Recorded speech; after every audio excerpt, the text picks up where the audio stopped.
श्री ब्रह्म चैतन्य गोंदवलेकर महाराजांच्या कथा भाग 14। व्यक्तिदर्शन। सगुण स्वरूप। श्री महाराजांची उंची सुमारे 5.5 फूट असून त्यांचे वजन जवळजवळ 150 पौंड होते। त्यांचा बांधा मध्यम प्रकारचा असून त्यांचे अवयव घट्ट व भरलेले होते। त्यांचा रंग गोरा खरा, पण त्यात थोडी पिवळसर झांक होती। रुंद चेहरेपट्टी, भव्य कपाळ, सरळ नाक, मोठा जबडा, भरलेली मान, मोकळी जिवणी, तुटका कान, सरळ व पांढरे शुभ्र दात आणि भुवयांच्या खाली लुकणारे चमकदार डोळे, अशी त्यांच्या उत्तमांगाची ठेवण होती। त्यांच्या तोंडावर एक प्रकारचे तेज तरळत असून त्यावर खेळत असणाऱ्या मंद स्मिताने प्रत्येक माणसावर त्यांची सहज छाप पडे। वयाच्या 45 वर्षांपर्यंत त्यांचे शरीर सडसडीत होते, पण ते हाडकुळे कधीच नव्हते। गोंदवल्यास येऊन स्थिर वस्ती केल्यानंतर थोडेसे पोट सुटले। आजोबा व आजी त्यांना गणपती म्हणून हाक मारीत आणि वडील व आई गणू म्हणून हाक मारीत। मित्र व गामवचे लोक त्यांना गणूबुवा म्हणत। उत्तर भारतात लोक त्यांना दख्खनके महाराज असे म्हणत। सर्व शिष्यमंडळी त्यांना महाराज म्हणत। श्री तुकामाई त्यांना माझा बाळ म्हणून हाक मारीत आणि ते स्वतः ब्रह्मचैतन्य बुवा रामदासी अशी आपली सही करीत। कपडे। श्री महाराज 24 तास लंगोटी घालीत। कमरेला कधी जाड गोफ असे, कधी जाड दोरी असे, पण कधी लंगोटीचाच अर्धा भाग कमरेला बांधून बाकीची लंगोटी घालीत। ते बहुधा उघडेच असत, पण पुष्कळ वेळा कफनी, टोपी, हरगुल किंवा छाटी देखील घालीत। कमरेला केव्हा केव्हा ते पीतांबर, धोतर किंवा उपरणे गुंडाळीत। बऱ्याच वेळा ते डोक्याला रुमाल अथवा उपरणे किंवा पंचा बांधीत। त्यांच्या पायात बहुतेक 24 तास खडावा असायच्या, पुष्कळ वेळा ते हातात रुमाल ठेवीत। रामासमोर एक कोच ठेवलेला असे, अजून तो तसाच ठेवलेला आहे, त्यावर ठेवलेल्या तक्क्याला ते टेकून बसत। वामनराव ज्ञानेश्वरी त्यांचे कपडे सांभाळीत। सर्वसामान्य वागणे। श्री महाराजांची दिनचर्या सर्वसाधारणपणे पुढील प्रमाणे होती। ते 5:30-6 वाजता उठत। शौचमुखमार्जन आटोपून ते श्रीरामरायाचे दर्शन घेत। नंतर सिंहासनावर, कोचावर बसून ते मंडळींना भेटत। त्यावेळी आज रामाला नैवेद्य काय करायचा या प्रश्नापासून तो हे जग का व कसे उत्पन्न झाले या प्रश्नापर्यंत बोलणे चाले। कधी कधी सकाळी 9 वाजण्याचे सुमारास ते निरूपणाला बसत। नाथभागवतांतली एखादी ओवी घेऊन तीवर 1.5-2 तास निरूपण होई। त्यानंतर ते कधी मंदिरात ऊन पाण्याने तर कधी ओढ्यावर गार पाण्याने स्नान करी।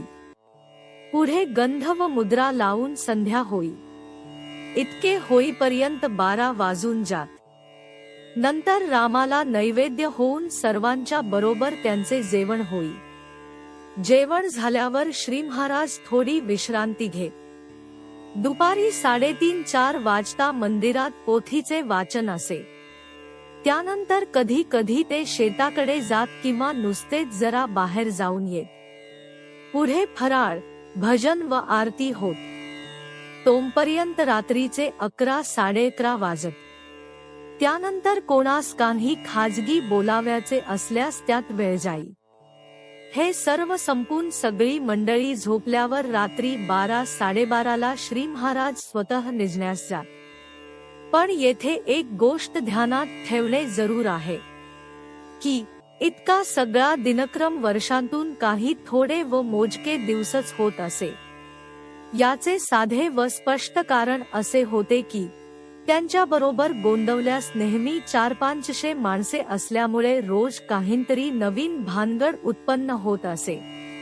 आज कोणाचे मूल फार आजारी आहे तर उद्या कोणाचा सासरा गेला, कोणा सासवासुनांचे भांडण झाले तर कोणाची शिवीगाळ झाली, कोणाचे दागिने हरवले तर कोणाचे कपडे चोरीला गेले, कोणाच्या मुलीचे लग्न जुळलेले मोडले तर कोणाच्या मुलाला वेड लागले, कोणाच्या व्यापारात नुकसान आले तर कोणाला नोकरीवरून कमी केले, कोणी रुसून अन्न सोडले तर कोणी देव भेटत नाही म्हणून डोके फोडून घेतले ही व या प्रकारची अनेक लचांडे रोज उत्पन्न होत असून ती सगळं शेवटी श्री महाराजांच्याकडे यायची व त्यांनी त्यांचा निकाल लावायचा.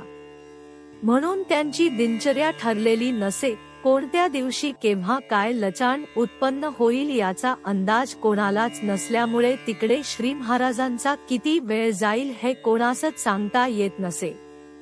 पुष्कळ वेळा ते नवीन झेंगटी उत्पन्न करीत आणि मग निस्तरण्यात बराच वेळ जाई. अर्थात असे करण्यात लोकांना शिक्षण देण्याचाच त्यांचा हेतू असे. म्हणून एका दृष्टीने श्री महाराज दिवस कसा घालवीत हे सांगणे अगदी सोपे आहे, पण दुसऱ्या दृष्टीने ते सांगणे फार कठीण आहे. एक गोष्ट मात्र खरी की सकाळी उठल्यापासून तो रात्री अंथरुणावर पडेपर्यंत नव्हे 24 तास श्री महाराजांना फुरस्तीचा स्वस्थपणा कधी नसे. कारण रात्री अंथरुणावर पडल्यावर देखील त्यांना गुप्तपणे भेटणारे लोक होते. संवी व आवडीनिवडी श्री महाराज पोहण्यात फार पटाईत होते. मुळीच पोहता ना येणाऱ्या माणसाला बरोबर घेऊन ते गंगेतून या तीरापासून पलीकडल्या तीरावर सहज जात. उताने पडून पाण्यावर ते सहज तरंगत असत. घोड्यावर बसण्याची कला त्यांना फार चांगली येत होती. कसल्याही वात्रट किंवा मुरदाड घोड्याला ते नर्म आणीत. पूर्व्यात इंदूरला असताना पागेकडील कोणत्याही घोड्यावर बसण्याची परवानगी शिवाजीरावांनी त्यांना देऊन ठेवली होती. लहर लागली म्हणजे ते बरेच वेळा एखाद्या चांगल्या घोड्याला पळवून आणीत. त्या जनावराला एकदा त्यांचा स्पर्श झाला की ते त्यांना वश होई. इतकेच नव्हे तर ते त्यांच्यावर अति प्रेम करू लागे. इंदूरहून निघताना प्रेमाने श्री महाराजांनी बाजीरावांचा निरोप घेतला व ते तसेच पागेत गेले. तेथे त्यांच्या आवडीचा एक पांढरा अरबी घोडा होता. त्याच्या पाठीवर थाप मारून श्री महाराज बोलले, बेटा, मी आता इंदूर सोडतो बरे का. हे शब्द ऐकून त्या घोड्याच्या डोळ्यांना पाणी आले व तो त्यांचे अंग चाटू लागला. श्री महाराज पळण्यात व झाडावर चढण्यात फार निष्णात होते. वयाच्या 60-65व्या वर्षी सुद्धा ते पळू लागले तर त्यांच्याबरोबर धावणे कठीण जाई. सूर्यनमस्कार व दंड ते चांगले काढीत आणि खो खो, आट्यापाट्या वगैरे खेळ हौसेने व चांगले खेळ. त्यांचे चालणे भरभर असे व शरीर भरदार असल्याने त्यांचे चालणे मोठे ऐटबाज दिसे. वय झाल्यामुळे पुढे पोट सुटले तरी त्यांचा चटपटीतपणा व चपळपणा कायम होता. वयाच्या 62व्या वर्षी काशीमध्ये पायात खडावा घालून 100-125 दगडी पायांचा घाट ते चटचट चढत किंवा उतरत. त्यांच्या राहणीची ढब गरिबीची होती, पण तिच्यामध्ये दैन्यपणा नव्हता.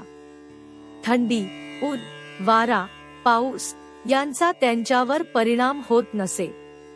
त्यांच्या शरीराच्या व श्रमाच्या मानाने त्यांचे खाणे फार थोडे होते. त्यांना गोडाचा कंटाळा असून बाजरीची भाकरी व पिठले किंवा तिखट आमटी असले जाडेभरडे अन्न जास्त आवडे. पूर्वायुष्यात एकाकी फिरत असताना ते भिक्षा मागून आणलेले पीठ नदीच्या किंवा विहिरीच्या पाण्याबरोबर गिळायचे. कधी कधी त्याचे पानगे भाजून ते खायचे. कधी जंगलामध्ये जी फळे मिळतील ती खाऊन त्यांनी दिवस काढावयाचा. लोकसंग्रह सुरू झाल्यावर मंडळी देवाला जो नैवेद्य करीत त्यातले थोडेसे आपण खात. जेवण फक्त 2 वेळा होई. पहिले दुपारी 12-1 वाजता, दुसरे रात्री सर्वांचे झाल्यावर 9-9:30 वाजता.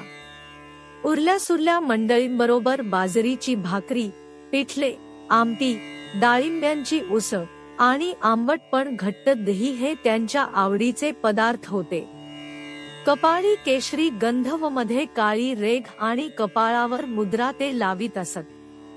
बसताना बहुतेक अर्धपद्मासन घालून ते बसत. वय झाल्यावर वाचण्यासाठी ते चष्मा लावीत. स्वच्छ व वळणदार अक्षराची त्यांना फार आवड होती. आणि त्यांचे स्वतःचेही अक्षर फार सुबक व वर्णदार होते. मोठ्याने स्पष्ट व अर्थ समजून वाचणाऱ्याची त्यांना मोठी आवड असे. विद्यार्थ्यांनी आपल्या अभ्यासात मार्गे पडता कामा नये असे ते वारंवार सांगत. त्यांना लहान मुले विशेष आवडत. ते मुलात खेळत व त्यांच्या मनाप्रमाणे वागत. श्री महाराज आपल्या घरी यावेत असे ज्याला वाटे त्याने आपल्या लहान मुलाला किंवा मुलीला त्यांना घेऊन येण्यास पाठवावे आणि त्यांनी आढेवेढे ना घेता जावे, हे गोंदवल्यास नेहमी पाहाव्यास सांपडे. जशी लहान मुलांची तशीच कवितेची व गोड गळ्याच्या गायनाची त्यांना आवड होती.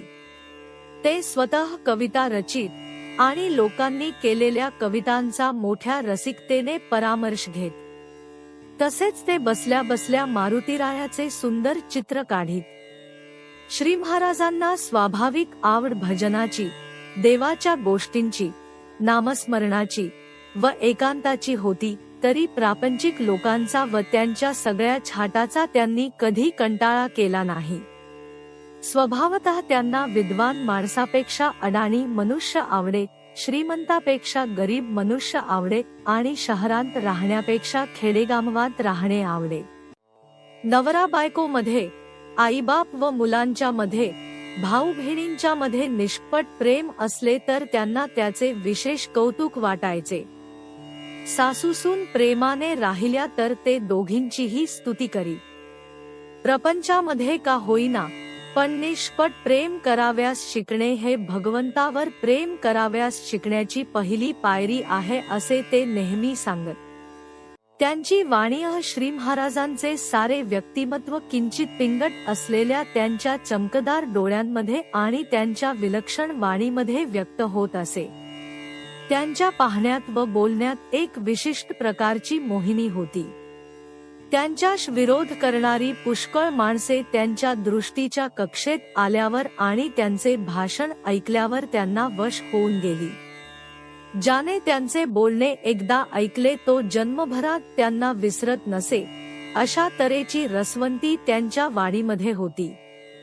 वारक्यांशी व रामदासियांशी, अडाणी शेतकऱ्याशी व इंग्रजी शिकलेल्या तरुण तरुणीशी, कलावंतांशी व शास्त्री पंडितांशी, सनातन्यांशी व सुधारकांशी, व्यापाऱ्याशी व नोकरीवाल्यांशी, डॉक्टरांशी व इंजिनियरांशी श्री महाराज त्यांच्या भाषेत बोलाव्याचे. त्यांच्या व्यवसायांतलीच एखादी उपमा घेऊन नामाचे महत्त्व त्यांना समजावून द्याव्याचे. त्यामुळे प्रत्येक मनुष्य त्यांचे म्हणणे समजून प्रसन्न होई. भगवंताच्या प्रेमाचे, भक्तीचे आणि नामाचे तसेच संतांच्या वागणुकीचे स्पष्टीकरण करताना त्यांच्या वाणीला स्फुरण चढे आणि त्यावेळी ते उत्तम प्रकारचे दृष्टांत सहज बोलून जात. विशेषतः भगवंताच्या नामाचे श्रेष्ठ व महत्त्व वर्णन करीत असता त्यांच्या वाणीला पराकाष्ठेचे तेज व गांभीर्य चढे. त्यांचे स्वाभाविक भाषण सहजमधुर होते, परंतु मनुष्याला गोंजारून वळविण्याची कला जशी त्यांना अवगत होती, तशीच वाह्यात मनुष्याला खडसावून ताळ्यावर आणण्याची कला पण त्यांच्यापाशी भरपूर होती. श्री महाराजांची भाषाशैली फारच हृदयंगम होती. त्यांची भाषा अगदी घरगुती व सोपी असे व याच कारणामुळे त्यांचे बोलणे पुरुष, स्त्रिया व लहान मुले अशा सर्वांना अगदी सहज समजत असे. त्यांची वाक्ये लहान पण जोरकस असायची आणि त्यांच्या वाणीला कृत्रिमतेचा लवलेश नसल्यामुळे त्यांची ती वाक्ये ऐकणाऱ्याच्या हृदयाला जाऊन भिडत. जीवनाचे अनंत नमुने त्यांनी बघितले होते, म्हणून सामान्य मनुष्याची सुखदुःखे, त्यांच्या खऱ्या वासना व भावना आणि त्यांच्या अडचणी यांची संपूर्ण कल्पना त्यांना स्पष्टपणे आलेली होती. याचा परिणाम असा झाला की श्री महाराज प्रापंचिक लोकांच्या अवस्थांचे वर्णन करू लागले, म्हणजे ते इतके वास्तव असे की त्यांची भाषा अंतःकरणाचा ठाव घेई आणि ऐकणाराचे त्यांच्यावर प्रेम बसे. बोलता बोलता त्यांचा आवाज कधी कधी विलक्षण चढे आणि त्यावेळी त्यांचे भाषण ऐकून मन नुसते थरारून जाई व त्यांचा प्रत्येक शब्द मोलाचा वाटे. त्यांची प्रतिभा अहोरात्र जागृत असायची, म्हणून त्यांची भाषा नेहमींच्या भाषेपेक्षा निराळी, अजिबात निराळी वाटे. लोकांना भगवंताकडे वळविण्यासाठी श्री महाराजांनी आपल्या वाणीची सर्व शक्ती कामाला लावली, म्हणून त्यांच्या भाषेमध्ये समुद्राचा खोलपणा व गांभीर्य, हिमालयाचा थोरपणा व निश्चितता आणि गंगेची शुचिता व पवित्रपणा हे गुण आढळतात. आपण बोलण्यात जे शब्द वापरतो तेच शब्द श्री महाराज वापरीत असत, परंतु त्यांचे बोलणे ऐकताना आपण नेहमींच्या ठराविक चाकोरीच्या बाहेरची भाषा ऐकत आहोत असे प्रत्येक श्रोत्याला वाटे. त्यांचे बोलणे फार सोपे पण तितकेच सत्य असे, फार थोडे पण आशय व्यक्त करणारे असे, फार घरगुती पण अत्यंत शास्त्राला धरून चालणारे असे. श्री महाराज आपल्या प्रत्येक शब्दात जीवनाची खरी खरी अनुभूती ओतीत होते.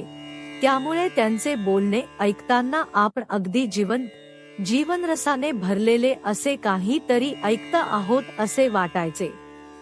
भगवंत हा त्यांच्या वाणीचा आधार असल्यामुळे ते केव्हाही बोलले तरी ते फार चित्तवेधक आणि परिणामकारक होत असे.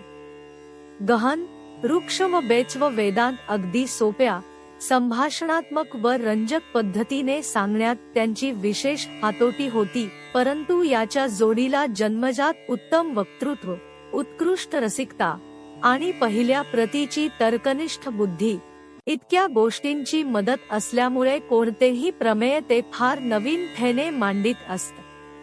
त्यांच्या भाषेमध्ये इतकेच गुण असते तरी ती प्रभावी ठरली असती, पण या गुणांच्या बरोबरच श्री महाराजांची भाषा विशेष प्रभावी होण्याचे आणखी एक कारण म्हणजे त्यांच्या बोलण्यात सहजपणे पदोपदी येणारा विनोद होय. त्यांच्या ठिकाणी अभिजात विनोदाची जी कला होती तिच्यामुळे कोणीही मनुष्य त्यांच्या शब्दांनी तात्काळ मोहून जात असे. सहजपणा, खेळकरपणा आणि अर्थवत्ता हे त्यांच्या विनोदाचे मुख्य धर्म होते. मोगरीची कळी उमलू लागल्यावर तिच्यातून सुगंध जसा सहज बाहेर पडतो, त्याचप्रमाणे त्यांचा विनोद प्रस्तुत विषयाचा विकास होऊ लागला म्हणजे अगदी सहज विषयाशी एकरूप बनूनच प्रकट होत असे. शिवाय फूल गेले तरी त्याचा सुगंध काही काल मागे टिकतो, तसेच मुख्य विषय विसरून गेला तरी त्यांचा विनोद मात्र लक्षात राहत असे. त्यांचा विनोद मोठा खेळकर असे. माणसांचे जे दोष भगवंताच्या भक्तीच्या आड येत असतील ते दोष ज्याचे त्याला दाखविण्याचे काम त्यांना करावे लागे ते करीत असता श्री महाराज हटकून विनोदाचा उपयोग करीत. पण त्यांचा विनोद इतका सौम्य, स्वच्छ, खेळकर, रसयुक्त व आकर्षक असे की ज्या माणसाचा दोष ते सांगत त्याला देखील त्यांच्या बोलण्याने गुदगुल्या होत. प्रत्येक मनुष्याचा दोष तर त्याला सांगाव्याचा, पण त्याचे अंतःकरण मात्र दुखवाव्याचे नाही हे काम किती कठीण असेल याची कल्पना करावी. हे अवघड काम श्री महाराज विनोदाच्या शस्त्राने पार पाडीत. ऐकणाराच्या ध्यानीमनीही नसताना अगदी घरगुती व साध्याच घटनेतून श्री महाराज मोठा विलक्षण विनोद निर्माण करीत. त्यावेळी त्यांचे बुद्धिचातुर्य आणि निरीक्षण सामर्थ्य पाहून मनुष्य थक्क होऊन जात असे. कधी गंमतीचा मुद्राभिनय, कधी विपरीत तुलना, कधी विडंबन, कधी विसंगती, कधी विलक्षण कोटी, तर कधी विपर्यास करून श्री महाराज हास्याचे फवारे उडवून देत असत. त्यांच्या विनोदी वृत्तीमुळे त्यांच्या संगतीत राहणाऱ्या माणसाचा काल फारच आनंदात जात असे. फार काळजी करून त्रासलेली माणसे, रोगाने ग्रासल्यामुळे निराश झालेली माणसे, दारिद्र्याने गांजून मेटाकुटीला आलेली माणसे, वारंवार अपयश येत गेल्याने धीर खचलेली माणसे, जगाने त्याज्य ठरवून थू झालेली माणसे, कोणाचाही आधार नसल्यामुळे अनाथ झालेली माणसे, जिवलगांचा अकाली मृत्यू झाल्यामुळे जीव पोळलेली माणसे, अशा सर्व प्रकारच्या दुःखी जीवांना श्री महाराजांच्या वाणीने समाधान प्राप्त होत असे. ते स्वतः निरूपण व भजनी कीर्तन करीत. त्यांचा आवाज स्वभावतःच मोठा मृदू व मधुर होता. ते कीर्तनाला उभे राहिले म्हणजे त्यांची ती भव्य मूर्ती, प्रेमाने भरलेली दृष्टी, रसयुक्त वाणी, मधुर आवाज, श्रोत्यांच्या कल्याणाची तळमळ, खुसखुशीत विनोद, जीवनांगांचा अनुभव इत्यादी गोष्टींचा संगम होऊन 2-3 तास श्रोते देहभान विसरून जात. विषयाचे प्रतिपादन करताना ते भाषणाचा वेग कमी जास्त करीत. श्रोत्यांच्या भावनेला हात घालून ती जागृत कशी कराव्याची, श्रोत्यांचा गौरव करून त्यांचे दोष त्यांना कसे दाखवाव्याचे, हे शास्त्र त्यांना फारच उत्तम अवगत होते. पुष्कळ वेळा बोलता बोलता ते काव्यपंक्ती सहज बोलून जात. प्रत्यक्ष अनुभवाशिवाय आणि शास्त्राला सोडून ते एक शब्दही बोलत नसत. म्हणून त्यांची सहज बोललेली वाक्ये परमार्थाची सूत्रेच बनत. एकाशी योग साधणारा तो योगी, भगवत प्राप्तीचा मार्ग तोच परमार्थ, जी नाहीच ती माया, संत हे चालते बोलते देव आहेत, अशी कितीतरी सुंदर वाक्ये ते नेहमी सहज बोलून जात. श्री महाराजांचे अंतरंग त्यांच्या वाणीतून जितके बाहेर पडले तितके दुसरे कशामध्ये व्यक्त झाले नाही. बोलण्याची शक्ती सर्व माणसांना आहे, परंतु त्या शक्तीचे सामर्थ्य आपल्याला आकलन होत नाही. आपण आपली वाणी नामाला वाहिली तर ती काय चमत्कार करू शकते हे श्री महाराजांनी स्पष्ट दाखविले. त्यांचे तत्वज्ञान या विषयांतील अनेक गहन प्रश्नांचा नुसत्या तर्क बुद्धीने विचार करण्यात जन्म घालविणे ही गोष्ट निराळी, आणि जीविताला एखाद्या तत्वज्ञानाचे अधिष्ठान देऊन आपल्या प्रत्येक कृतीत त्या तत्वांची संगती राखणे ही गोष्ट निराळी होय. पहिल्या प्रकारची म्हणजे तत्वचिंतक माणसे पुष्कळ आढळतात, पण त्यांच्या जीवनात सामान्य माणसाच्या जीवनापेक्षा फारसे निराळे असे काही दिसून येत नाही. परंतु दुसऱ्या प्रकारची माणसे क्वचित दृष्टीस पडतात. अशा पुरुषांना संत असे म्हणतात. एखादे तत्वज्ञान प्रत्यक्ष जीवनामध्ये पूर्णपणे उतरणे ही काही साधीसुधी गोष्ट नव्हे, म्हणून संतांचा प्रभाव पडल्याशिवाय राहत नाही. श्री महाराज हे संत होते. त्यांच्या जीवितामध्ये एक पूर्ण तत्वज्ञान गुंफलेले होते. त्यांची प्रत्येक कृती व उक्ती रुपया एका विशिष्ट तत्वज्ञानाच्या पायावर योजनापूर्ण आखलेली दिसून येईल. श्री महाराज हे अद्वैतवादी होते. त्यांचे सांगणे असे की जीविताचे कोडे उकलण्याची शक्ती फक्त माणसाच्या ठिकाणी आहे, म्हणून मनुष्यप्राणी हा सर्व प्राण्यांमध्ये श्रेष्ठ आहे. जोपर्यंत हे कोडे उकलत नाही तोपर्यंत जीवित कार्य खरे संपले नाही. अज्ञानापासून उत्पन्न होणाऱ्या भ्रमामुळे माणूस या कार्याकडे लक्ष देत नाही, म्हणून त्याचे सर्व जीवन संपुष्टात आले तरी जीवनाचे प्रश्नचिन्ह कायम राहते. जीवनतत्व हे सूक्ष्म आहे, त्याची उत्पत्ती परमात्म स्वरूपापासून आहे, म्हणून परमात्म स्वरूपाचे ज्ञान झाले की जीविताचे कोडे सुटते, आणि ते कोडे सुटले की जीवन पूर्ण, संपन्न व आनंदमय बनते. अर्थात परमात्म स्वरूपाचे ज्ञान करून घेणे हे प्रत्येक माणसाचे या जगातले पहिले कर्तव्य होय. परमात्मा सर्वव्यापी आहे, म्हणून तो प्रत्येक प्राण्याच्या हृदयामध्ये आहे. त्यामुळे आपण आपल्या हृदयातला परमात्मा ओळखला म्हणजे सर्वव्यापी परमात्मा आपोआप समजतो. मनुष्याच्या हृदयात परमात्म स्वरूप साक्षीत्वाने स्फुरत आहे, म्हणून खरा मी कोणता हे ओळखणे याचे नाव ज्ञान होय. खरा मी मूळ परमात्म स्वरूप असून देखील त्याच्यावर खोट्या मीचे आवरण पडल्यामुळे मनुष्याची चूक झाली. या चुकीचा परिणाम म्हणजे आपण देह नसूनही देहालाच मीपणाने मानू लागलो. देह खरा वाटला म्हणून सर्व दृश्य खरे वाटू लागले. दृश्य खरे वाटू लागले त्यामुळे त्याला फार महत्व आले, आणि शेवटी दृश्यामध्येच सर्व सुख आहे ही आपली भावना झाली. पण दृश्य हे स्वभाव अशाश्वत व अपूर्ण असल्याने त्याच्यापासून पूर्ण सुख कोणालाच मिळणे शक्य नाही, म्हणून प्रपंच हा दुःखमय आहे. या सर्व दुःख परंपरेचे मूळ आरंभींचा खोटा मी आहे. यालाच अहंकार, अभिमान, स्वार्थ, देहबुद्धी, वासना, आसक्ती वगैरे नावे आहेत. एक अहंकार नाहींसा केला की सर्व दुःखे नाहीशी होतील. अहंकार नाहींसा करण्यास भगवंताचे अनुसंधान हाच एक मार्ग आहे. त्याच्या नामाने त्याचे अनुसंधान टिकणे सोपे जाते. म्हणून भगवंताचे नाम घेणे हा अहंकाराचा नाश करण्याचा सर्वांना सुलभ असा उपाय आहे. प्रपंच हा सर्वस्वी सत्य नाही, तसा तो असत्यही नाही. पण प्रपंच टाकणे कोणालाही शक्य नाही. सामान्य माणसाने प्रपंच टाकला तर त्यात त्याचे अकल्याणच आहे. उलट संसार अशा रीतीने करण्यास शिकावा की आपण स्वतः ब्रह्मरूप बनण्याचे तो साधन बनेल. प्रपंच करीत असताना भगवंताचे नाम किंवा चिंतन किंवा अनुसंधान जितके सूक्ष्म बनत जाईल तितका स्वतःचा विसर पडत जाऊन भगवंत जवळ येत जाईल. नामाची ही युक्ती साधण्यास कामक्रोधादी विकारांचे निर्मूलन नव्हे पण त्यांचे स्वामित्व मात्र अवश्य आहे.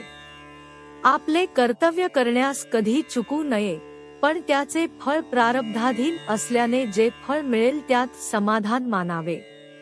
किंबहुना भगवंताच्या सत्तेने सर्व सूत्रे हालतात, म्हणून प्रारब्ध देखील त्याच्या नजरेखाली काम करते. यासाठी जे जे घडते ते भगवंताच्या इच्छेनेच घडते ही खूणगाठ बांधून असेल त्या परिस्थितीमध्ये माणसाने समाधान मानावे. त्यायोगे परिस्थितीशी विरोध नाहींसा होऊन शांती मिळते.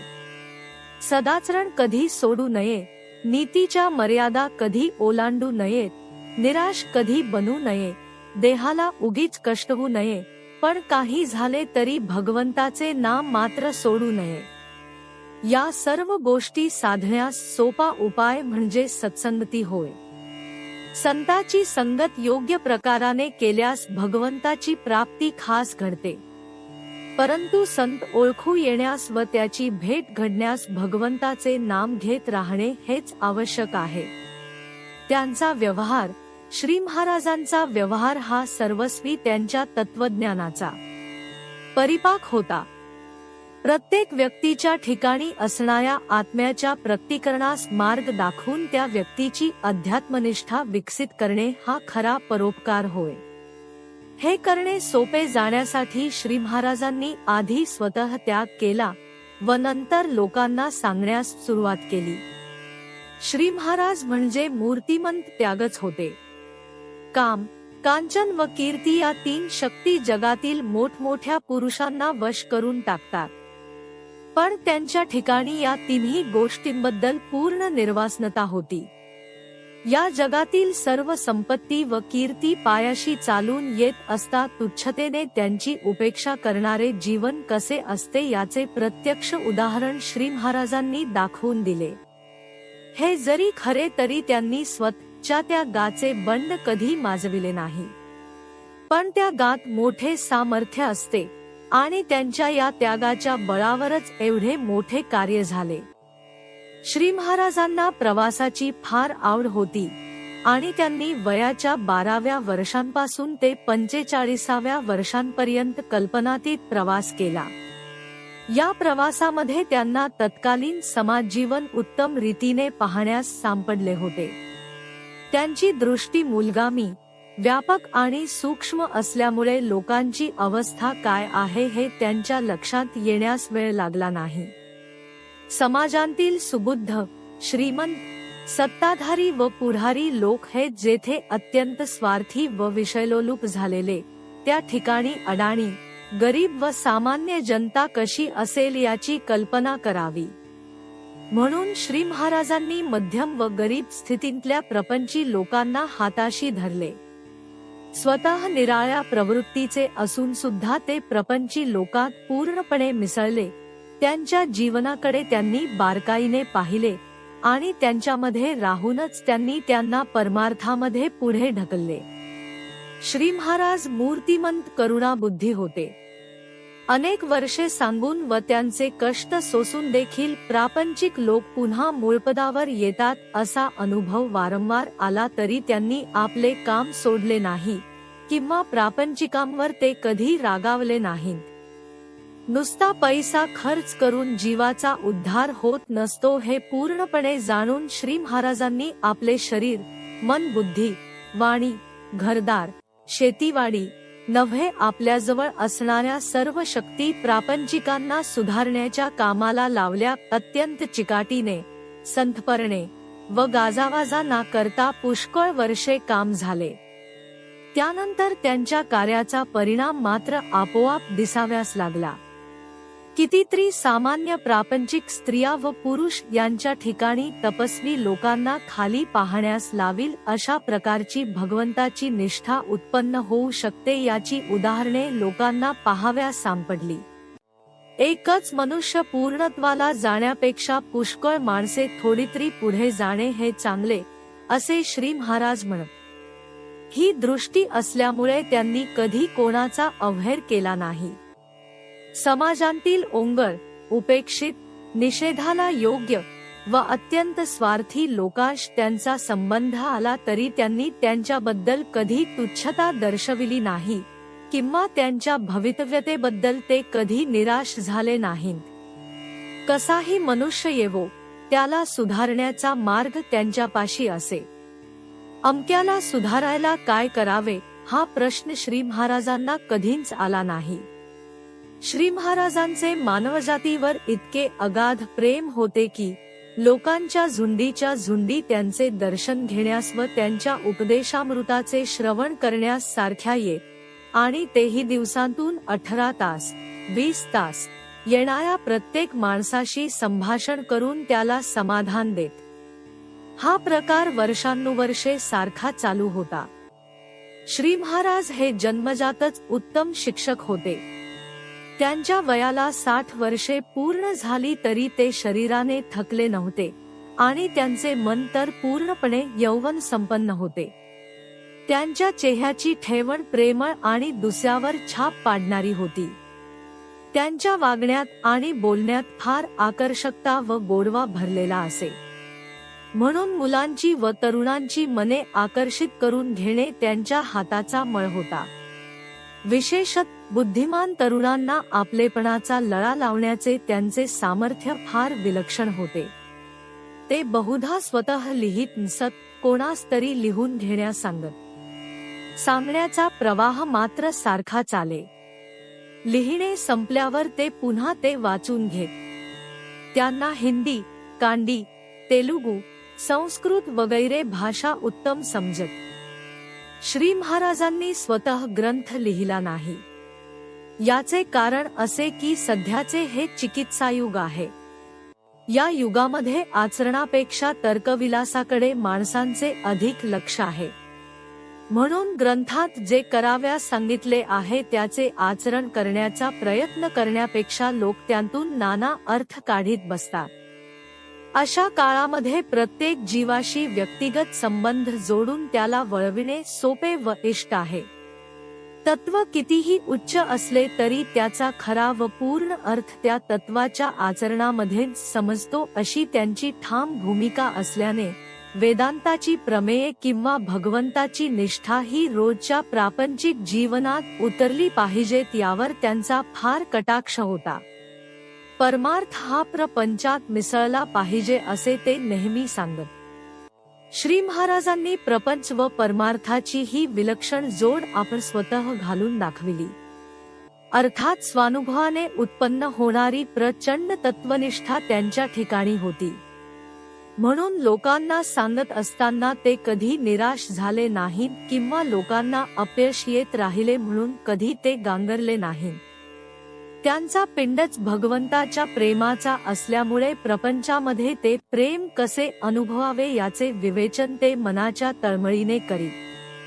घरच्या माणसांना दिनवाणे व कष्टी कधी ठेवू नये, त्यांची आबाळ कधी करू नये असे सांगून श्री महाराज म्हणत की ज्या प्रपंचात राम नाही त्या प्रपंचात आराम होणार नाही.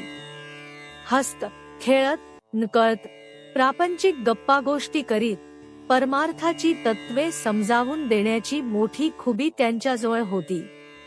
ते बोलू लागले की नेहमी त्यांचे सौजन्य व प्रेमळपणा ओसंडू लागे आणि त्यामध्ये उदात्त विचार सांगितल्यामुळे ऐकणाऱ्या माणसाच्या विचारांना ते जोराची चालना देत व काही कालानंतर त्यांच्या विचारात व आचारात क्रांती घडवून आणीत. अक्षरशः हजारो लोक त्यांच्या संगतीला राहून गेले. प्रत्येकाशी त्यांची निकट ओळख होती, म्हणून त्यांचे मंदिर प्रत्येकाला प्रेमाच्या हक्काचे वाटे. अनेक दीन, दरिद्री, अज्ञानी, भाबड्या व अपंग लोकांना त्यांचाच आधार होता.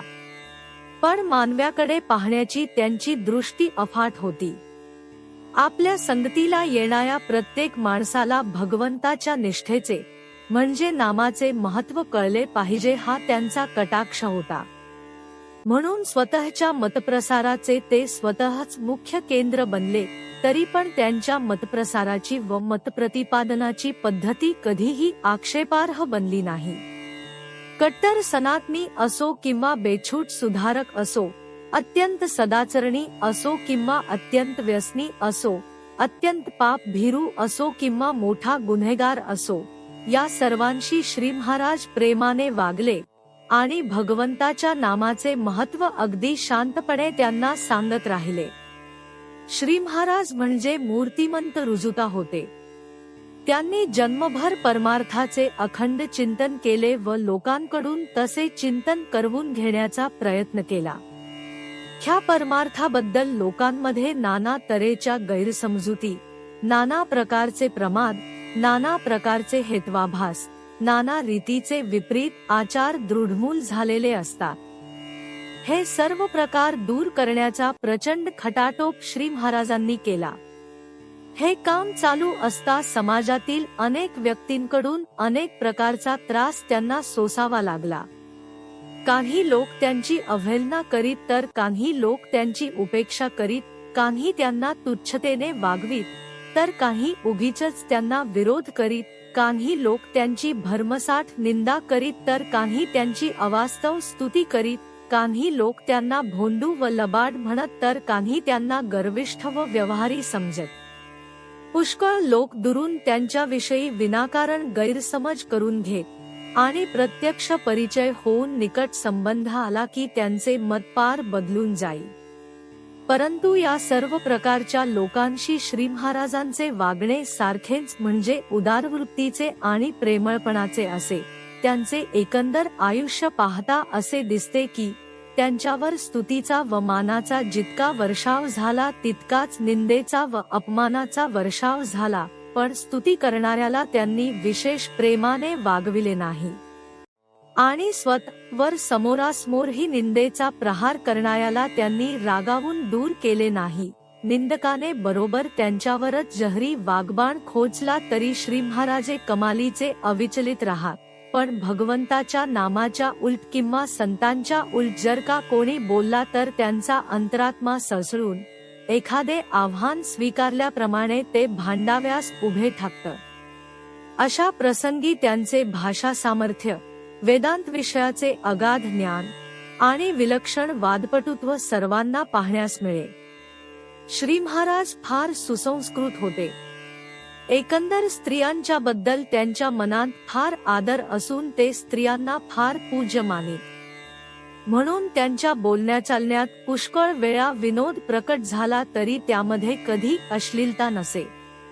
स्त्रियांनीच आजपर्यंत धर्म टिकवून धरला, स्त्रियांनीच समाजातील नीतिमत्ता टिकवून धरली, स्त्रियाच कुटुंबासाठी ख्या खस्ता खातात, स्त्रियाच पुरुषांपेक्षा जास्त निःस्वार्थी असतात, ज्या घराण्यात स्त्रिया सुज्ञ असतात ती घराणी चांगली चालतात, वगैरे गोष्टी ते नेहमी सांगत असत. ते सर्वांशी सारखेच वागत खरे, पण स्त्रियांशी आणि त्यातल्या त्यात दुःखी व कष्टी स्त्रियांशी ते अत्यंत सहानुभूतीने, वात्सल्याने आणि प्रेमाने वागत. आई व आईच्या प्रेमाविषयी बोलणे निघाले तर त्यांचा गळा भरून येई व डोळ्यांना पाणी येई. आई म्हणजे भगवंताच्या प्रेमाची प्रापंचिक मूर्ती होय असे ते म्हणत. पंढरपूरला असताना पिशाचबाधा असलेली एक बाई त्यांच्या दर्शनाला आली. पहिल्याने तिने त्यांना नमस्कार केला, पण पुढे इकडचे तिकडचे बोलणे सुरू होऊन त्या बाईने श्री महाराजांच्या एकदम तोंडात मारली. ते पाहून आजूबाजूला उभे असणारे लोक उसळले, तेव्हा लगेच श्री महाराजांनी हा म्हणून सर्वांना गप्प बसण्याची खूण केली. ते तिच्याशी अत्यंत प्रेमाने बोलले आणि त्यांनी तिची रवानगी केली. असेच एकदा एक बाई आपल्या मुलीला घेऊन त्यांच्याकडे आली. मुलगी चांगली सुरेख व शिकलेली असून 2 वर्षांपूर्वी तिचे लग्न झालेले होते. नवरा देखील चांगला शिकलेला आणि शिष्ट होता. मुलीला दिवस गेलेले होते, पण तिच्या नवऱ्याने जर मुलगी झाली तर तुला टाकीन असा धाक तिला घातला होता. या काळजीमुळे ती बिचारी मुलगी दिवसेंदिवस खंगत चालली होती.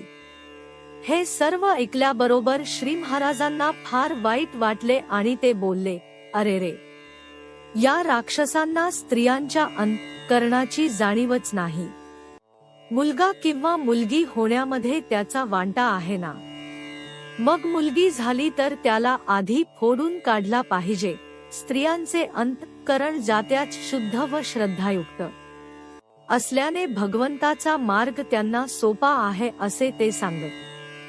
श्री महाराजांकडे गुरुत्व आपोआप आले, कारण गुरु होण्याची सर्व लक्षणे त्यांच्या अंगी स्वतः सिद्ध होती.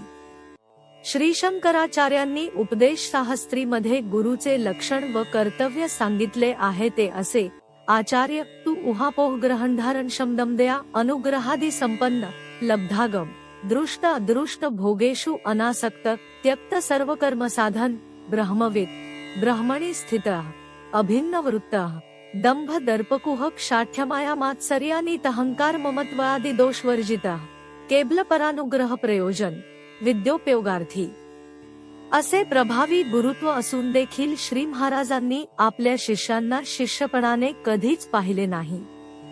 हर प्रयत्न करून शिष्याला कृतार्थ करण्याचा यत्न त्यांनी अहोरात्र केला.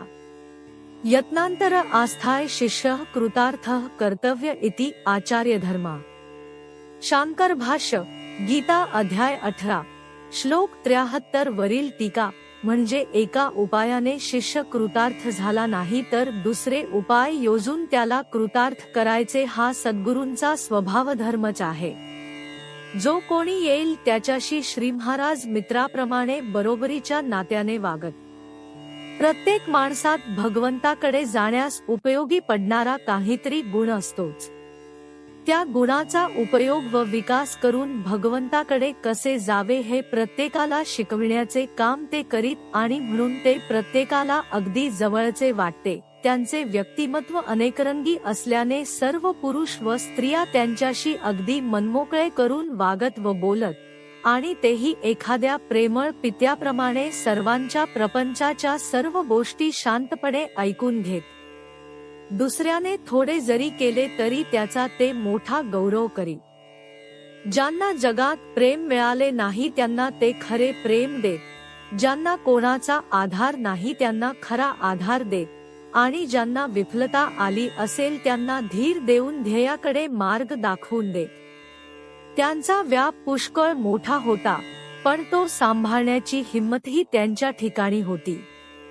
इतक्या प्रपंची लोकांशी रात्रंदिवस व्यवहार करीत असताना आणि हा व्यवहार वर्षानुवर्षे चालू असताना देखील श्री महाराज कधीही कोणाचे मिंधे राहिले नाही. त्यांनी कधीही कोणापुढे हात पसरला नाही. लोक त्यांना हसत आणि ते हसणारच, कारण स्वतःची गैरसोय करून स्वतःच्या घरी लोकांना ठेवून घ्यायचे, त्यांना आपल्या पदरचे खायला घालायचे, त्यांच्या अडीअड करायची. आणि हे सर्व कशासाठी? तर म्हणे त्या लोकांनी भगवंताचे नाम घेत जावे म्हणून. कोणत्या व्यवहारी प्रापंचिकाला हे पटेल? श्री महाराजांनी कधीही कोणाकडून वर्गणी गोळा केली नाही. त्यांनी आपला चरितार्थ अगदी स्वतंत्र ठेवला. त्यांच्यापुढे कोणी पैसा ठेवला तर त्याचा अनादर केला नाही, पण स्वप्नांत देखील त्याची कधी अपेक्षा केली नाही. गोंदवल्यास कितीतरी गरीब कुटुंबे सर्वस्वी त्यांच्यावर अवलंबून होती, तरी मी त्यांचा पोशिंदा आहे ही भावना कधी त्यांना शिवली नाही. खरे म्हणजे दुसऱ्यासाठी झिजल्या वाचून त्यांना चैन पडत नसे. ते सारखा परोपकार करीत आपण ज्यांच्यावर उपकार करतो ते लोक सर्वथा नालायक नसतात, उलट ते रक्षण करण्यास योग्य असेच असतात, म्हणून त्याच्यापायी होणारे पैशाचे नुकसान आपण सोसले पाहिजे, असे ते नेहमी सांगत. पैशाचे मिंधेपण नसल्याने श्री महाराजांना लोकाग्रहाखातर आपल्या मतांना मूर घालण्याचा प्रसंग कधी आला नाही. तेथे मतभेदाचे वारे फिरकले नाही. ज्या कोणाला भगवंत पाहिजे, मग तो कोणीही असो, त्याला गोंदवल्यास स्थान मिळाले. पैशाबद्दल त्यांनी ही वृत्ती ठेवल्यामुळे गोंदवल्यास श्रीमंतांची श्रीमंती आपोआपच लटकी पडे. हीच तऱ्हा लौकिकाची. श्री महाराजांना लौकिकाचा, प्रसिद्धीचा, वर्तमानपत्री चर्चेचा आणि व्यासपीठावरील व्याख्यानांचा अगदी मनापासून कंटाळा असे. त्यांनी फार कटाक्षाने प्रसिद्धी टाळली. ते म्हणत की खरे कार्य इतके प्रचंड आहे, आपल्या जीवनाचा काल इतका थोडा आहे आणि या जगात आपण इतके पदार्थ आहोत की आपली प्रसिद्धी होऊ देणे किंवा ती करणे हा मूर्खपणा आहे. श्री महाराजांच्या या वृत्तीचा परिणाम असा झाला की जेवढी प्रसिद्धी योग्य होती तेवढी देखील झाली नाही. पूर्व काळात तर श्री महाराज आपले नाम देखील नीट सांगत नसत. कोणाला सांगत की मी जंगम आहे, कोणाला सांगत की मी नंगा बैरागी आहे, कोणाला सांगत की मी कानफाटा योगी आहे, कोणाला सांगत की मी पंढरीचा वारकरी आहे, कोणाला सांगत की रामदासी आहे. या कारणाने श्री महाराज हे गोंदवल्यास असतात हे देखील बऱ्याच लोकांना माहीत नसे. श्री महाराज म्हणत की भगवंताच्या नामाला खरे महत्व आहे, सांगणारा कोणी का असेना. श्री महाराज हे जन्मजात पुढारी होते. आपल्या अनुयायांच्यावर पोटच्या मुलांप्रमाणे ते प्रेम करीत. त्यांच्यापाशी कडक शिस्त कधी नव्हती हे खरे, पण कोणाचीही गैरवागणूक त्यांनी चालू दिली नाही हेही तितकेच खरे. योग्य मार्गदर्शन करण्यासाठी लागणारा सारासार विचार, धोरण, युक्ती, जवळची वाट, सहानुभूती वगैरे सर्व गुण त्यांच्यापाशी होते. त्यांना पश्चात्तापाचा प्रसंग कधी आला नाही. ज्या माणसाला त्यांनी एकदा जवळ केला त्याचे त्यांनी सर्व सोसले नव्हे, त्याच्यामुळे येणारे अपवाद देखील त्यांनी प्रसन्न मनाने सोसले. म्हणून त्यांचा मनुष्य सहसा त्यांना सोडून गेला नाही. तसेच त्यांनी पूर्व परंपरा कधी सोडली नाही. मागच्या लोकांनी जे जे चांगले आणि उपयुक्त करून ठेवलेले आहे ते आपण का वाया घालवावे. म्हणून चांगले जुने कायम ठेवून त्यामध्ये चांगल्या नव्याची भर घालावी. प्रत्येकाने आपले जीवन पूर्ण रसमय बनविले पाहिजे, असे त्यांचे सांगणे असे. जीवनाला उंची व व्यापकता आणून प्रत्येकाने शेवटपर्यंत हौसेने जीवन जगत राहिले पाहिजे. आचार, विचार व उच्चार यांमध्ये संगती ठेवून जे भगवंताकडे नेणारे असेल त्याचा पुरस्कार करावा आणि भगवंतापासून दूर नेणारे असेल त्याची उपेक्षा करावी. हे श्री महाराजांचे जीवनविषयक तत्वज्ञान होते. भरपूर खावे प्यावे, भरपूर खेळावे, हंसावे, रमावे, पण त्यामध्ये भगवंताला विसरावे, असे ते सांगत. जीवनामध्ये जे जे उच्च, प्रौढ, अभिजात, भव्य व उदात्त आहे त्याची त्यांना आवड होती. श्री महाराजांनी आपल्या चारित्र्याने लोकांना धडा घालून दिला, विचाराने संसाराचे अंतरंग शोधून काढण्यास शिकविले, भगवंताच्या निष्ठेने जीवनातील व्यावहारिक प्रसंगांना टक्कर देण्यास तयार केले, संस्कृतीचे व धार्मिकपणाचे बीज मनात रोविले आणि आपल्या प्रत्येक माणसाला आत्मोन्नतीकडे सम्मुख करून वागण्याचे भाग्य या जन्मांतच दिले.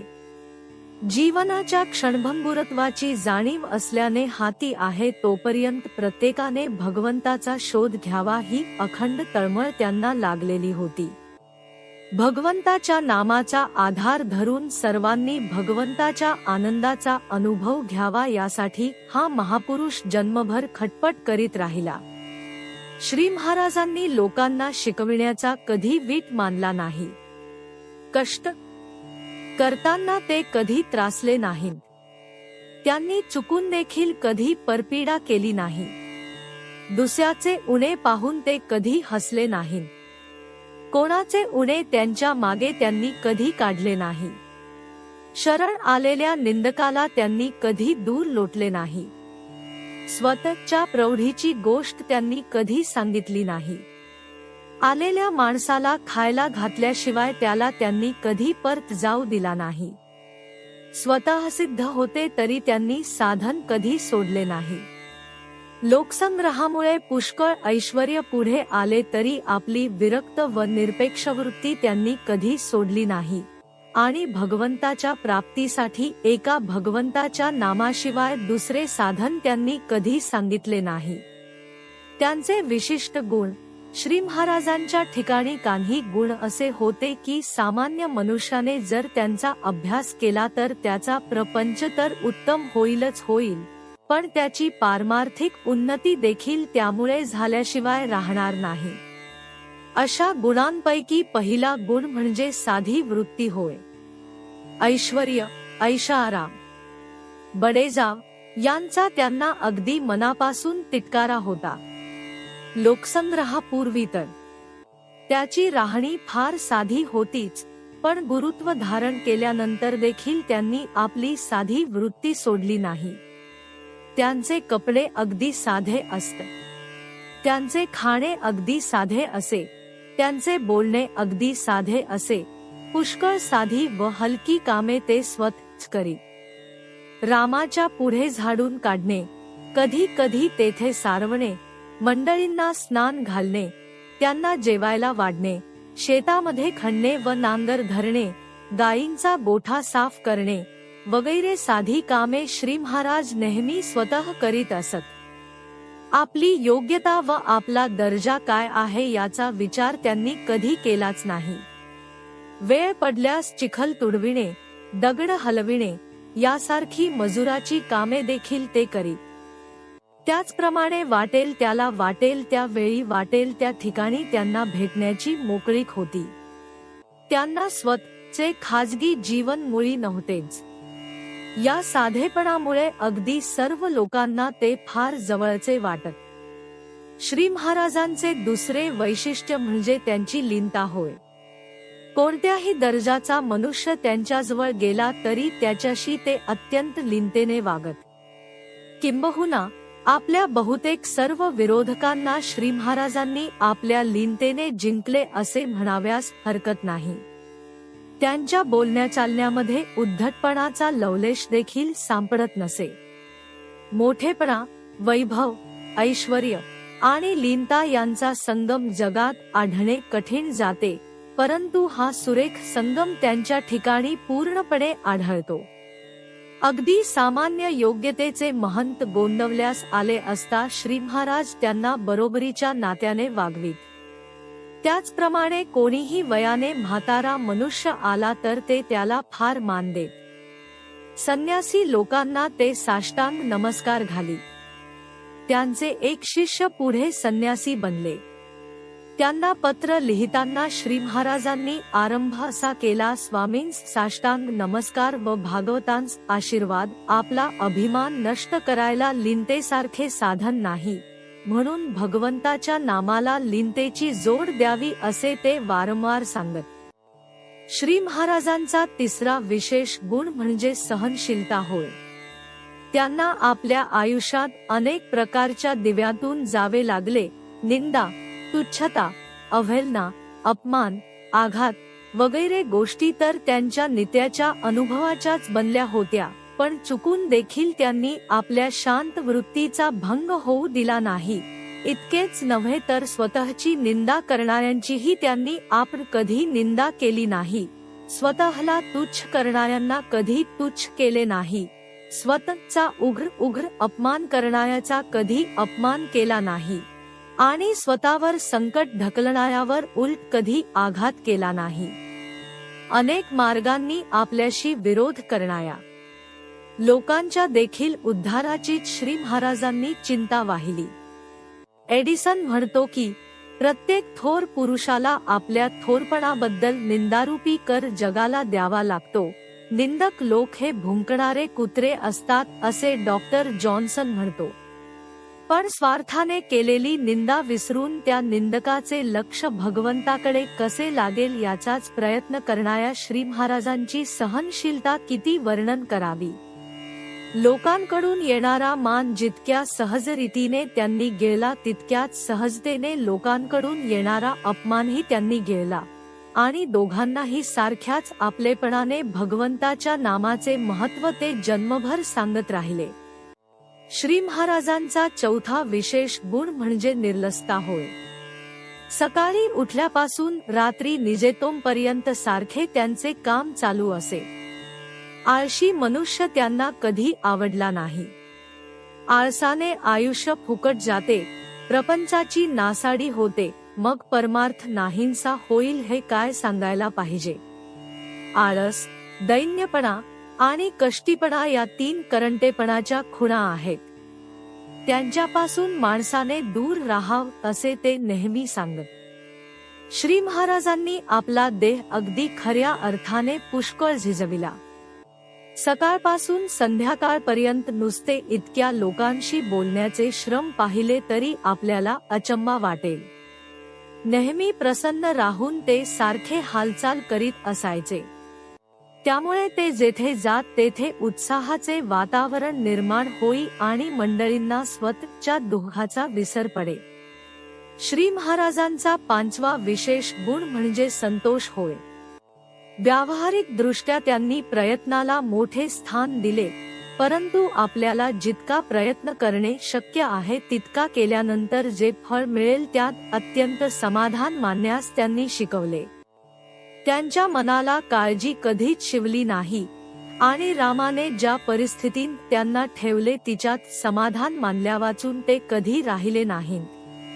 त्यांच्या ज्ञानाच्या व भक्तीच्या मानाने पाहता त्यांना भेटलेले बहुसंख्य लोक फारच अंधिकारी होते. परंतु आपल्याकडे येणारा मनुष्य भगवंताच्या इच्छेनेच येतो ही त्यांची खात्री असल्याने त्यांनी त्याबद्दल कधीही उपेक्षा किंवा तुच्छता दाखविली नाही. इतकेच नव्हे तर आपल्या माणसांचे ते फार कौतुक करीत. श्री महाराजांचा सहावा गुण म्हणजे आर्जव हा होय. ऐकणारा मनुष्य आपल्या सांगण्याला विशेष महत्त्व देत नाही हे स्पष्ट दिसत असून देखील त्याच्या हिताची गोष्ट ते त्याला अगदी जीव तोडून सांगत असत. एखादे हट्टी मूल बरे वागावे म्हणून त्याची आई जशी त्याच्या मर्जीने वागते व त्याच्याशी गोड बोलते, त्याचप्रमाणे लोकांनी भगवंताचे नाम आवडीने घ्यावे म्हणून श्री महाराज लोकांना पदरचे खायला घालायचे, त्यांच्या प्रपंचांतील अडचणी सोसायचे आणि त्यांच्याशी गोड गोड बोलायचे. अगदी अडाणी मनुष्य जरी असला तरी त्याच्याशी मोठ्या लीनतेने आणि आर्जवाने बोलून ते त्याला नाम घेण्यास सांगत. इतकेच नव्हे तर अनेक वेळा सांगून जो माणूस ऐकत नाही त्यालाच पुन्हा सांगण्याचा प्रसंग आला असताना सुद्धा ते अत्यंत आर्जवाने बोलत असत. श्री महाराजांचा सातवा विशेष गुण म्हणजे जनप्रियत्व होय. कोणाच्याही अंतःकरणाला धक्का पोहोचेल असे ना वागणे ना बोलणे हे तर त्यांचे व्रत होते. प्रत्येकाच्या हृदयात परमात्मा वास्तव्य करून आहे ही गोष्ट जर खरी असेल तर अंतःकरण दुखवणे म्हणजे भगवंताला दुखविण्यासारखेच आहे असे ते वारंवार सांगत. कोणीही कसाही असो, श्री महाराजांनी त्याला जोडला पण कधी तोडला नाही. ते जेथे गेले तेथे तेथे लोकांना हवेसे वाटले. इतकेच नव्हे तर गाव सोडून ते परत निघाले म्हणजे गावातील मंडळींच्या डोळ्यातून पाणी आल्याशिवाय कधी राहिले नाही. अशा प्रकारचे जनप्रियत्व यावे म्हणून त्यांनी प्रत्येकाला जे हवे होते ते दिले असे मुळीच नाही, परंतु जो जो मनुष्य त्यांना भेटला त्याच्यावर त्यांनी आईसारखे प्रेम केले. या स्वच्छ व निष्कपट प्रेमामुळे त्यांना भेटणाऱ्या माणसाचा जीव शांत व तृप्त होई आणि म्हणून तो त्यांच्या सान्निध्याचा भुकेला बने. कोणतीही गोष्ट अगदी मनापासून करणे हा श्री महाराजांचा आठवा विशेष गुण होय. जी कृती ते कराव्यास घेत तिच्यामध्ये आपले सर्व मन घालण्याची युक्ती त्यांच्यापाशी असे. ते जेवायला बसले तर अगदी मनापासून जेवत, खेळायला लागले तर अगदी मनापासून खेळत, भांडायला लागले तर अगदी मनापासून भांडत व बोलायला बसले तर अगदी मनापासून बोलत. कोणतीही गोष्ट थोडीच करावी पण ती अगदी मनापासून करावी असे त्यांचे नेहमी सांगणे असे. सकाळपासून संध्याकाळपर्यंत कसे तरी माळ ओढीत बसून पुष्कळ जप करण्यापेक्षा 5 मिनिटे भगवंतासमोर बसून पण जीव ओतून घेतलेले त्याचे नाम त्यांना जास्त आवडत असे. पुष्कळ जप करू नये असा याचा अर्थ नव्हे, जप पुष्कळ करावा, परंतु जपाच्या नुसत्या संख्येला महत्त्व न देता जप करताना असणाऱ्या वृत्तीला महत्त्व द्यावे असे त्यांना वाटे. कोणतीही गोष्ट मनापासून करणे याचाच अर्थ असा की त्या गोष्टीमध्ये मन एकाग्र करणे. असे मन एकाग्र होऊ लागले की स्वतःचा विसर पडू लागतो. भगवंताचे नाम मनापासून घेत असता आपणास आपला विसर पडू लागला म्हणजे भगवंताचे प्रेम येण्यास वेळ लागत नाही. श्री महाराजांचा 9वा विशेष असा की झाल्या गेल्याचा विसर आणि पुढच्याचा विचार. त्यांच्या स्वभावाचा एक मोठा विशेष असा की जी गोष्ट होऊन गेली तिच्याबद्दल विनाकारण चरवितचरवण करीत बसण्यापेक्षा पुढे काय करावे त्याचा विचार करणे त्यांना आवडे. एखाद्या माणसाच्या हातून पाप कर्म घडले आणि तो दर्शनास आला तर ते त्याला सांगत, अरे खरे म्हटले म्हणजे तुझ्या हातून हे कर्म घडायला नको होते, पण ते घडले. पण आता ते घडूनच गेले ना, मग त्याची आठवण करू नकोस. आज रामाच्या पायावर हात ठेवून शपथ घे आणि पुन्हा ते कर्मन करण्याचा निश्चय कर. यापुढे चांगला वागशील तर पूर्वी घडलेल्या पापांची जबाबदारी माझ्याकडे लागली अशी त्यांची वृत्ती असल्यामुळे ज्याच्या हातून पाप घडले असेल त्या माणसाला आपले पाप त्यांच्यापुढे ओकण्यास संकोच वाटत नसे. चुकून एखाद्याच्या हातून पाप पुन्हा घडले तर रामनामाचा जप, विष्णू सहस्रनामाचे पाठ किंवा रामहृदयाच्या आवृत्त्या या त्यांच्या ठरलेल्या शिक्षा होत्या, पण या शिक्षा भोगून माणसे सुधारत हेही खरे आहे. दुष्ट माणसाची दुष्ट बुद्धी नाहीशी होणे हीच त्याला खरी शिक्षा आहे असे ते नेहमी सांगत व त्या धोरणानेच पापी माणसाशी त्यांचे वागणे होत असे. इतक्या उदार व सहानुभूतीच्या धोरणाचा परिणाम होऊन जगाने त्याज्य ठरविलेली माणसे श्री महाराजांना पूर्णपणे वश होत आणि त्यांच्यामध्ये सुधारणा व प्रगती घडून येत असे. शिक्षेने मनुष्याचा हृदयपाठ झाला पाहिजे हे तत्व त्यांनी व्यवहारात आणून दाखविले. श्री महाराजांचा 10वा विशेष गुण असा की त्यांनी व्यवहाराचा परमार्थासाठी भरपूर उपयोग करून घेतला. जगत हे जर भगवंतानेच उत्पन्न केले आहे तर त्यामध्ये सर्वस्वी वाईट अशी वस्तू असेलच कशी. वस्तूचा चांगलेपणा किंवा वाईटपणा आपल्यावरच अवलंबून असतो. उदाहरणार्थ पैसा. जगामध्ये आढळणारे तंटे, चोऱ्या मार्या, खोटे दस्तऐवज, दुष्ट बुद्धी, अभिमान, दुयूत, मद्यपान वगैरे गोष्टी पैशामुळे होतात हे खरे आहे, पण याच पैशाच्या मदतीने विद्यादान, अन्नदान, भूमिदान, कलेला प्रोत्साहन, दवाखान्यांना मदत वगैरे गोष्टी मनुष्य करू शकतो. म्हणून प्रपंच मुळात सर्वस्वी चांगला नाही तसा तो सर्वस्वी वाईटही नाही. आपण त्याचा उपयोग भगवंताच्या प्राप्तीसाठी करून घेतला पाहिजे.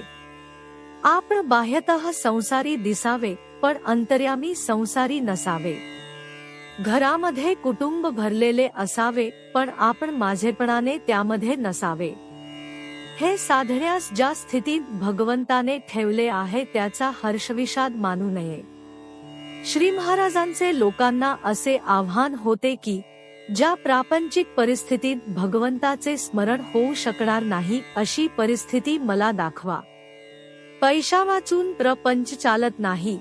पैसा नसेल तर भगवंताचे स्मरण कसे होईल असे कोणी म्हटल्यास ते स्वतःकडे बोट दाखवून सांगत की मला पगार नाही, इनाम नाही, इस्टेट नाही, साठवलेला पैसा नाही, व्यापार धंदा नाही. मी आहे रामदासी, म्हणजे भिक्षेकरी.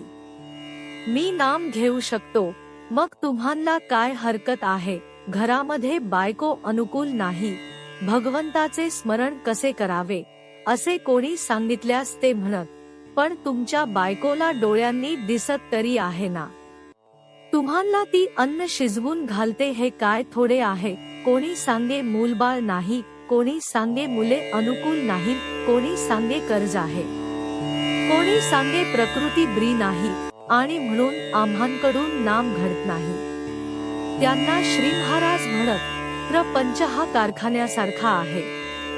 तेथे मोडलेल्या वस्तू दुरुस्त करायला आपल्याला शिकायचे आहे. मग तक्रार करून कसे चालेल? म्हणून प्रारब्धाने जो बरा वाईट प्रपंच आला आहे त्यात समाधान मानून आपण आपले लक्ष भगवंताकडे लावावे.